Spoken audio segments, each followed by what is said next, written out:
The Pharisee and Sadducee came to Jesus and tested him by asking him to show them a sign from heaven.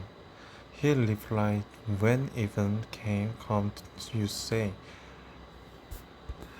it will be fair whether for the sky is red, and in the morning today it will be stormy, for the sky is red and overcast.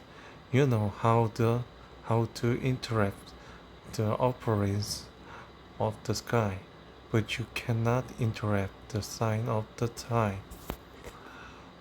A wicked and authoritative generation looks for a sign, but none will be given it, except the sign of Judah. Jesus that left them and went away. When they went across the lake, the disciples forgot to take a bread. Be careful, Jesus said to them.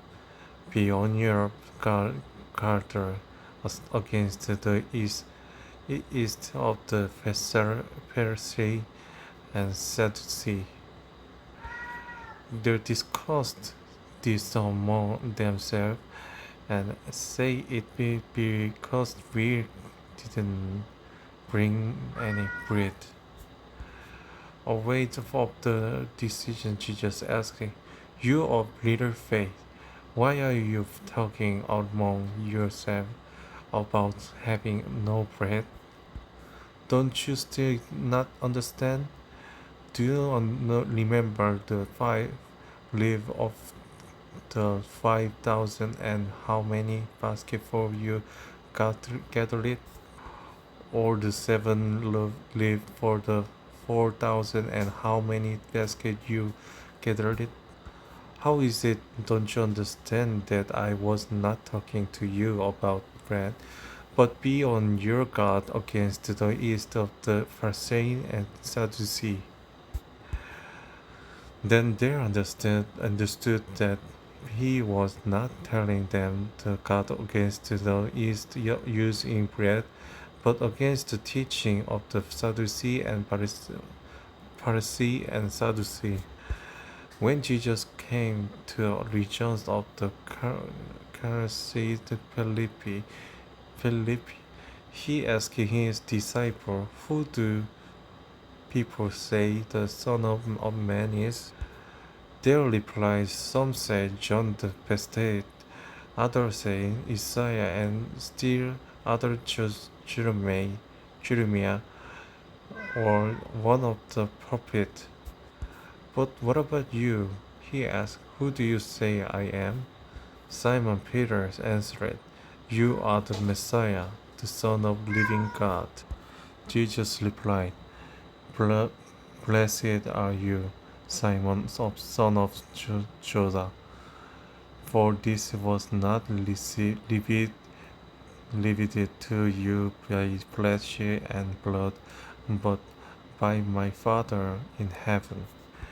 And I tell you that you are the Peter, and on this rock I will build my church, and the gate of the hate will not overcome it.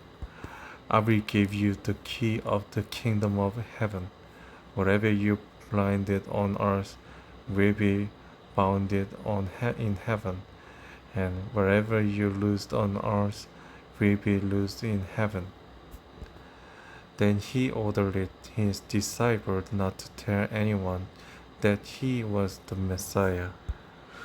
From that time on, Jesus began to explain to his disciples that he must go on Jerusalem and suffer many things at the hand of the the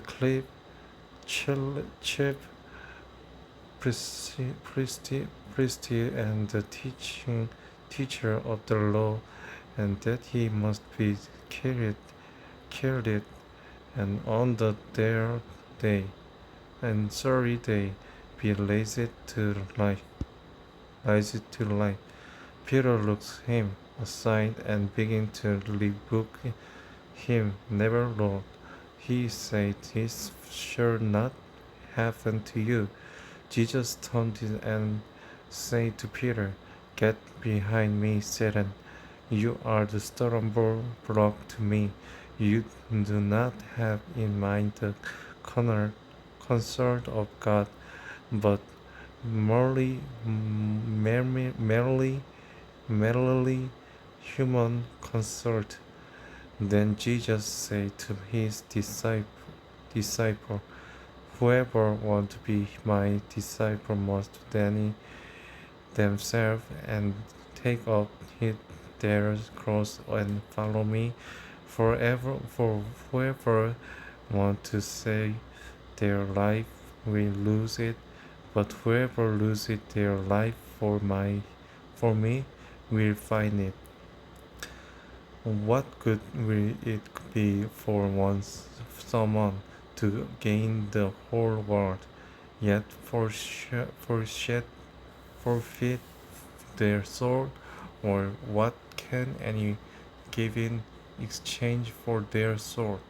For the Son of Man is going to come in his Father's glory with his angel, and then he will reward each person according to what they have done.